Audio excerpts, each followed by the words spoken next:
Quick fire analysis for the hourly chart and the banana indicator using the trend and the phases of the market cycle. So this is what I'm gonna do. Let's do it. Okay, what is this? A DAX 30 chart. What's happening? We have a downtrend. Where did it start? Over there.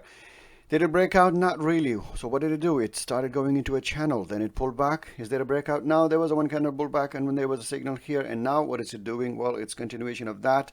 It's gone all the way to 470 points. Are we looking for a signal? No. Let's go to the next chart. The next chart is FTSE 100.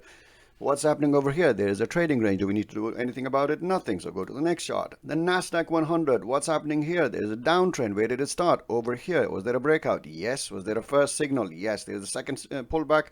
Was there a signal over here? Yes, it was on a pause. Could you have taken it? Yes. Was there a second signal over here? Yes. Could you have taken it? Yes. Is there a third pullback? Yes, there is a third pullback. Was it a valid signal? It was definitely a valid signal for this morning. What's happening right now?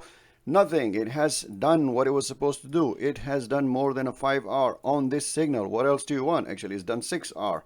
So what are you going to do now? We're going to wait for the next setup. Let's go to the next signal, or the next chart actually. The US 30, the Dow.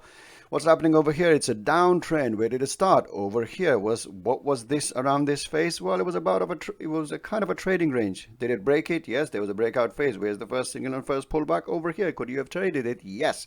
Would it be a profitable one? Probably break even, because it came over there and then came back. Was there a second signal? Yes, there was. This is a two-legged pullback with the number 5. You could have taken this and taken a 3 out of 5 over there. So what are you going to do now? Nothing. We're going to wait for the next setup.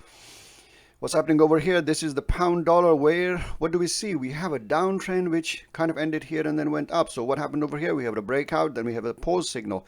I took this trade. Would you have made any money on this? Yes, you would, or it would be a break even. So what are we doing now? Well, what's happened is that there's a breakout. We turned into a channel over here, and then the channel was broken. Oh, wait, let's put another line there. It broke on over here. So what's going on? Well, probably a trading range or a reversal. So what are we going to do about it? Nothing, because we have no signal. Let's go to the next chart. Euro dollar. What's happening? A very, very strong downtrend. So what happened yesterday? There was a trading range here, then there was a breakout, then there was a first signal over here. Could you have taken it? Yes, you could have taken it. Would it be a profitable signal? Probably no, or maybe a small one, a break-even one. What's happening? Well, it broke out, it pulled back, turned into a channel, as we see over here, and then the channel is broken, trend reversal, or it's sideways. We don't know what's going to happen. Let's wait for the next signal. Let's go to the Swizzy chart. What's happening on the Swizzy chart?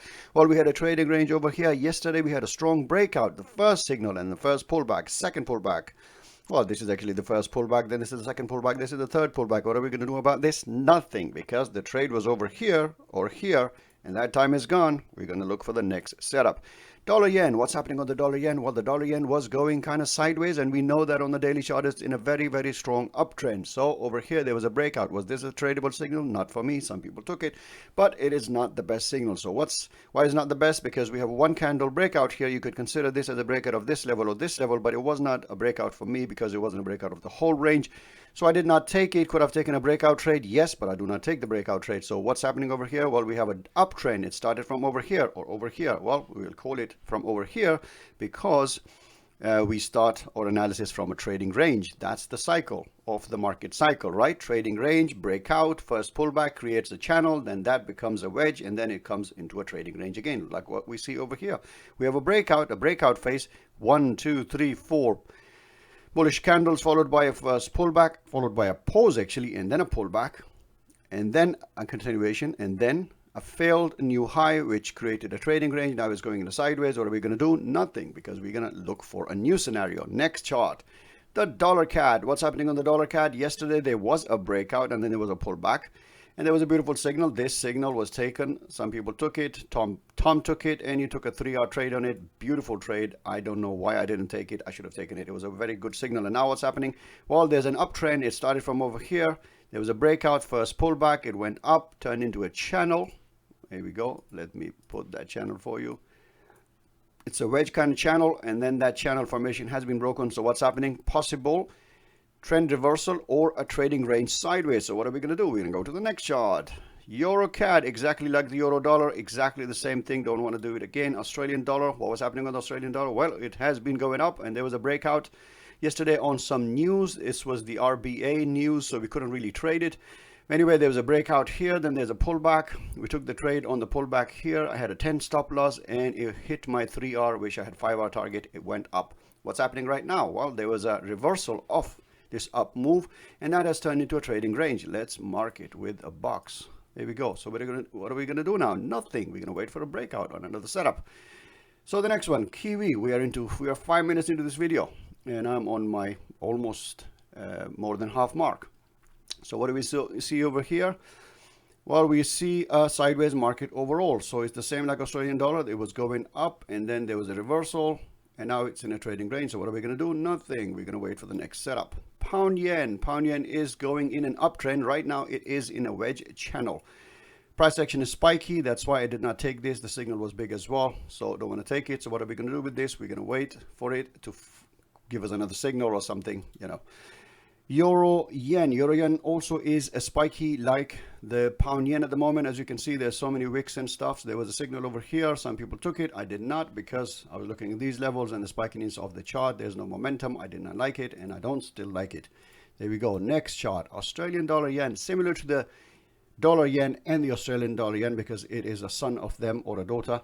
And there we go. So there's a breakout here, and then there's a pullback, and exactly it breaks out. First pullback, then turns into a trading range. There we go.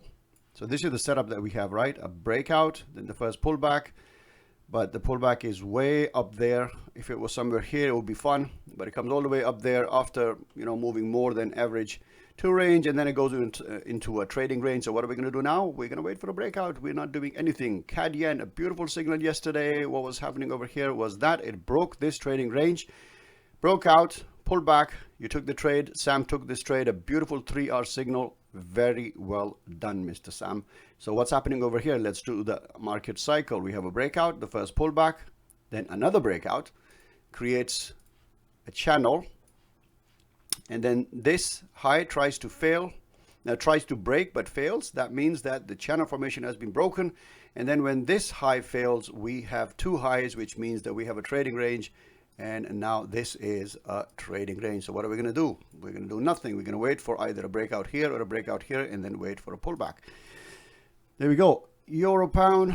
The day before, there was a beautiful signal over here. Why was it beautiful? Well, as you can see, there's an impulse move, a breakout, and then a pullback, and retest of those levels, and you have a beautiful signal. Emma took this. This was a lovely trade. Next one, Euro, Australian dollar. Same story like the Euro dollars. Don't like the gold. Absolutely rubbish as you look at it. Spiky, sideways range. Don't want to touch it. Oil, look at it. It's a tall range. There was a signal over here. Did not take it because of the spikes and the fact that there isn't a very strong, clear trend. If took it, probably would be a 1 hour or 2 hour trade or a break even. So there you go. 7 minutes. Let's call it 8 minutes. And I checked 20 charts. Actually, if I wasn't talking, it would have taken only 3 minutes.